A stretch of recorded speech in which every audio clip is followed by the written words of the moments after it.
Hi, everybody. My name is Jimmy Carroll. I'm the Vice President of Operations at Tech B2B Marketing. I'm here today at the A3 Business Forum in Orlando. I have the pleasure of being joined by Matt Wicks at Zebra and my colleague, Winn Hardin. Matt, thanks so much for taking the time. Thanks for having me. Well, of course. So Zebra, massive company now. Well, it has been for a while. But anyway, for those who don't know, maybe tell us a little bit about Zebra and specifically what you do there. Well, Zebra has been around for some time now, a multi-billion-dollar organization. Yeah. I think we're best known for a lot of our handheld devices, our RFID, or scanning. I mean, that's where the origins of the organization started, was, Zebra and the barcodes, right? Absolutely. Back in Home Depot. So a few years ago, Zebra said, hey, we need to move into a space that is focusing on automation, because there's very complementary types of applications in the space with the core products that Zebra has. And so Zebra acquired Fetch Robotics. And so Fetch is now integrated within the Zebra organization. So I have the joy of owning that part of the business. Awesome. And you guys have you're a few years into the acquisition binge that you guys were going through. Yep. So what I'm hearing is that the integrations and the systems are really starting to align now. Yeah, absolutely. Absolutely. I mean, it's, again, when we talked about the core products that Zebra has and the handheld devices, and we're tightly coupling that with the robotics applications. Right. So, like in the warehousing distribution space, for instance, you've got picking operations that are generally done manually. And those picking operations in a lot of companies actually use Zebra devices. They direct that picking to the workers, and they will pick to a cart or some other transportation mechanism. And so we offer a solution that is an AMR-based picking operation. So it's a fulfillment, but where we have our software that is running on our handhelds, as well as our cloud-based software that directs the robots to meet the workers where they're at. And then basically all the worker has to worry about or look at is the devices, which they're already very familiar with the picking operation, and just follow what the device says, where to pick and where to go next. Wow. And the robots will meet them there, and it's a substantial increase in productivity. Fantastic. In the warehouse space, I'm glad you brought that up because I wanted to ask about it. And obviously that Zebra is doing a lot there. Warehouse automation, market intelligence company Indirect Analysis says that modest growth for 2024, but double-digit growth of the warehouse automation market in the years to follow.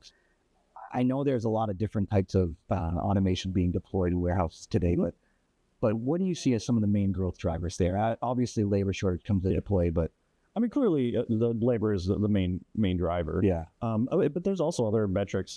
Pick accuracy is absolutely a metric. But I mean, I think companies that are not automating are not growing. Yeah. And we see it. It's like suffering productivity. Here we're at the A3 Business Conference, and we're talking about, we see what the benefits of the automation provides to our end customers. Mm-hmm. And if customers aren't looking at automation, they're not growing. But the growth or the growth trajectory that they're on is not a substantial. It's interesting. The competitive edge of automation is becoming de rigueur, right? So if you don't have that, it's not a question of, am I going to have a competitive advantage? You are simply going to fall behind. Absolutely. And again, it's with our robots, we're built to be very collaborative with the labor and the resources that these organizations can find. I mean, you kind of look at like the growth of automation is like, you don't start out with an automated solution. You generally, like as a small organization, a 3PL, we're going to start out with a pretty manual operation. Right. And so where our solution is built around is, as those organizations grow, you can very quickly adapt our automated solution to the same areas that you're doing a manual pick flows and picking operation today. I think it might be a little bit obvious, right? But I think it's still worth saying. One of the trends that I've observed and everyone's observed over the last several years is kind of the growing idea of ease of use. And you're talking earlier about how, these things are just easier to use. I think that, would you agree that, warehouse automation is also growing because these technologies are becoming easier to use? Yeah, absolutely. I mean, again, we have a rich history in devices and scanning technology, and really the interfacing between people and the warehousing operations.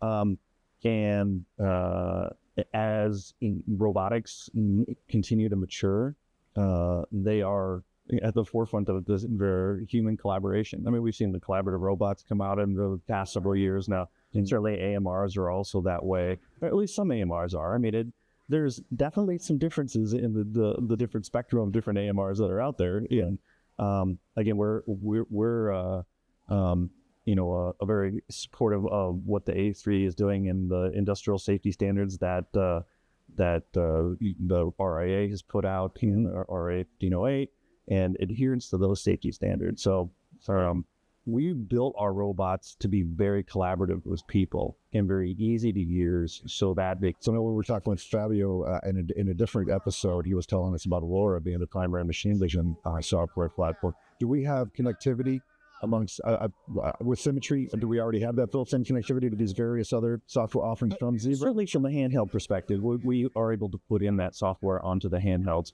It really is very dependent upon the application. We're very focused in on the picking operation, material movement from point A to point B, and coordination of robots within those operations. But where you start to get in the machine vision and integration is where you start to talk about mobile manipulation. And that is, I'm spending a little time in that space, and it is a non-trivial kind of activity to do. This is where we mount the arm on the AMR? Yeah, you mount the arm on the AMR, or you have a different kind of like a bipedal robot or something like that. I wanted to ask about that software. Actually, what kind of access to data do customers have that they might be able to use for insights to improve operational efficiencies? Yeah, that's an excellent question. So we have an analytics module that it provides detail about the picking operation, the performance, worker productivity. Basically, we can get a window into what's happening in their operation, understand where they are within like the pick wave, and where they are within when's these particular orders going to be fulfilled. So, do you have specific data points, or when you're taking a proof of concept to a new client? How do you approach it? Do you initially start with kind of a snap audit of their current operations, and then just tell me more? So we have a team of sales engineers, basically applications engineers, that, dependent upon the complexity of the operation, they'll work with, it may be as simple as, I just want to move this from point A to point B, and I want a handheld that says, hey, come pick it up at point A and drop it off at point B. Right. But there's other applications where we may have point B, maybe 15, 20, 30 locations, 50 locations, and you may have to have a whole fleet of robots that can provide that level of service. And so there's some engineering work that goes into, okay, well, how many robots do you need, and what are you doing what are you looking for to accomplish? And so our team will work with our end customers on, all right, let's understand what those constraints are. Let's understand what environment you're working in, and let's understand what you need, and collaboratively work together on what that solution is. And we've kind of gotten past where we have to completely redo the warehouse or plant infrastructure, right, to be able to leverage AMR technology. Absolutely. I mean, I think this is one of the advantages of what our AMR system is. We have a world-class navigation and localization system. And so the warehouse is, it's a difficult environment. I mean, the environment changes substantially, and when that environment changes, it's like not all AMRs are the same. Yeah. And dependent upon like the capabilities you have, you may or may not be able to be real successful as that environment changes. In fact, that's one of the reasons why we've seen at this point more adoption of like AMR technology, like true, throughout an infrastructure in manufacturing, because manufacturing environment, that doesn't change very frequently. Whereas in the warehouse, like, it changes constantly, daily, if not hourly. Right. And so having a capability to be able to operate in that environment is essential. Right. So what you'll see is a lot of the AMR with that flexibility. With that flexibility, right? A lot of the AMR solutions are not true AMRs in the sense they're not collaborative, and they'll navigate with stickers on the floor, right, or stickers on different parts, which in certain applications is absolutely great. that's what you need. But if you're looking for true autonomy of rolling in a space that is infrastructure free, it requires a level of sophistication that not all players are like. So I think we have a really And warehouses are tough environments too. So if you've got artifacts or navigation, waypoints and things like that, they're going to get beat up in a warehouse. absolutely, So inevitably, you're going to have degradation of the system over time. yeah, no doubt. I mean, those again, Even if it's a little maybe cheaper to get into the initial price point there, but you got a total cost ownership, right? Yeah.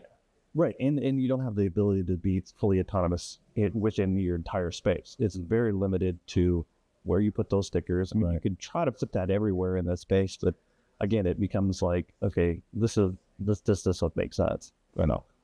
One thing I wanted to ask about, Matt, is the company in general is, like you said, it's been around a long time. It's known primarily in the past for, let's say, mobile computing, RFID, right? But now, I met with you and a number of your colleagues at Automate. Yeah. And not only are you this larger presence, metaphorically, in the automation space, but at Automate you had a physically large presence, and so you've taken up quite a space now in automation. It's not just the Fetch acquisition; it was the acquisition of Adaptive Vision and deep learning software company from Poland, and the machine vision acquisition obviously from Matrox. What are you guys? So now that these the Matrox acquisition is kind of fully done and transitioned, and Fetch has been for a while now, but what are you guys most excited about? Like, what's next for you guys? I mean, I think it's just a continued evolution of that approach.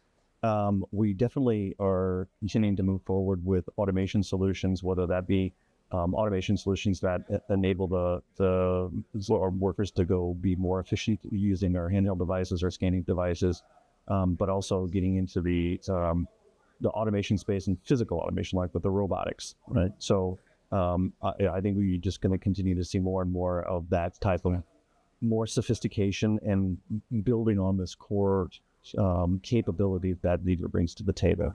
Do you guys have a 6-axis offering? We don't have a 6-axis. I know. I keep waiting for you to buy somebody. Well, I certainly couldn't talk about that. No, yeah, absolutely. That's just awesome. Yes, in the general, keeping it general, I like to ask, like, what are some predictions or general trends you expect to see in the next couple of years in terms of, hot topics or technologies or things like that?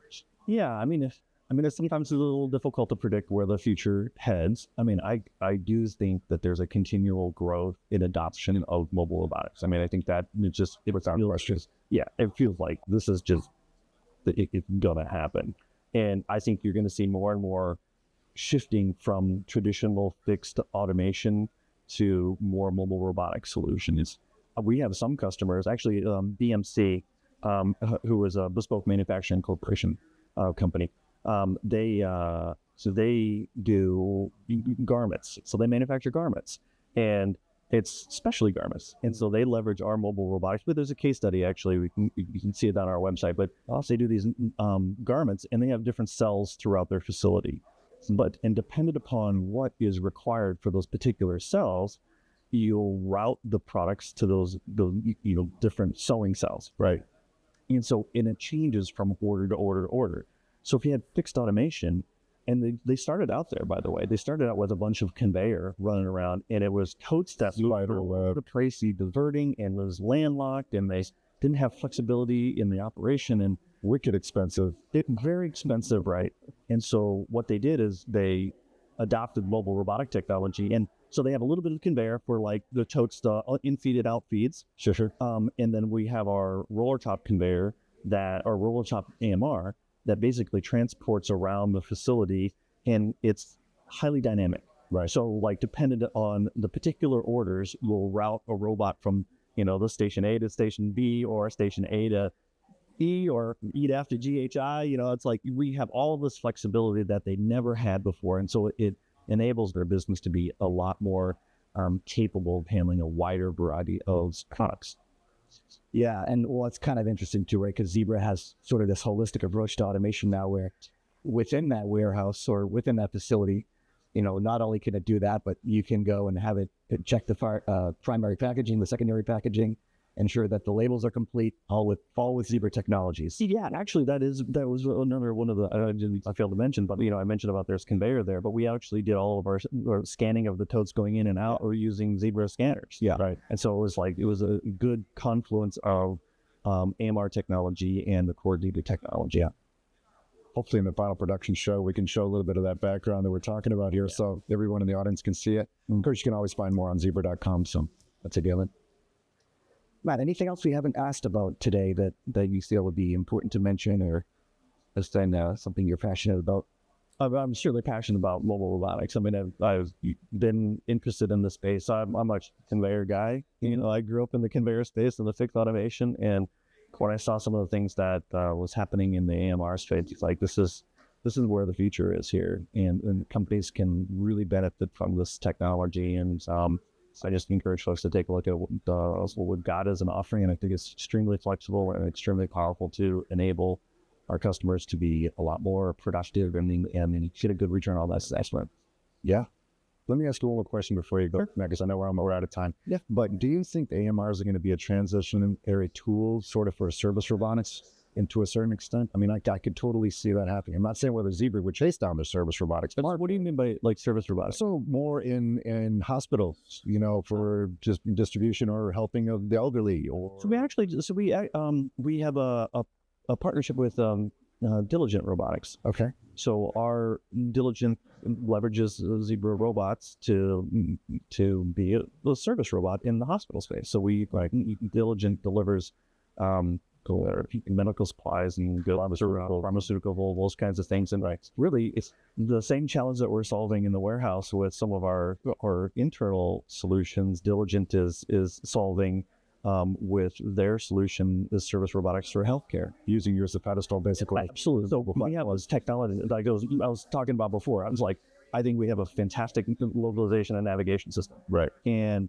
they're leveraging that. And so they didn't have to go and develop this. Right. And so they're leveraging that with the application layer on top to be able to provide this really fantastic solution in the healthcare space. So it's a great partnership that we've got. Plus the focus on collaboration and human safety in your systems, which makes you kind of uniquely positioned for that. Absolutely. I'm going to take that answer as a yes. AMR is going to help us get to the world of service robotics, which is really exciting to me. Yeah. Who amongst us in this space doesn't want to see robots walking down the hallway one day? Yeah. I know I do. Well, so, but I do think that there is, there's a lot of discussions around like bipedal robotics. Yeah. And I think there's some really interesting things that bipedal robotics can do. And I think, as we look at what they can and can't do, I think that there's a lot of space for a lot of different types of form factors in the robot. Agreed. And I think AMRs, I think they're going to have a strong position and a collaborative position with other robotic technology, whether they be fixed automation, robotic arms picking, right, or manipulate objects, or with bipedal robots interfacing with robotics. So lots of cool stuff ahead. Absolutely. Yes. That's what we like to have. Yeah, it is interesting, the horizons. Yeah, we talked about it on a previous podcast, but this idea today of all these companies coming together to solve problems, to push automation forward, where you didn't really see as much of that maybe in the past, but now it's like you're talking about direct partnership, solving problems, and it's very interesting to see and great to come together at a place like the Forum and talk about it. Yeah, absolutely. I mean, this is a great event. The movers and the shakers of robotics industry are here. I mean, you walk around and you see all just some fantastic individuals here and that really know this space extremely well. So and really have accomplished amazing things. It's a geek festival here for sure. That's for sure. In the best possible. Hey, no, that's a compliment. Robotics. You can be here. That'd be a tough. Well, Matt, thank you so much for taking the time. Really appreciate it. Like Winn said, zebra.com. And from our side, manufacturing-matters.com. If you have questions, want to reach out, want to join the podcast, let us know. Thanks so much. I hope you enjoy the rest of the event. Thank you. Thanks, Matt.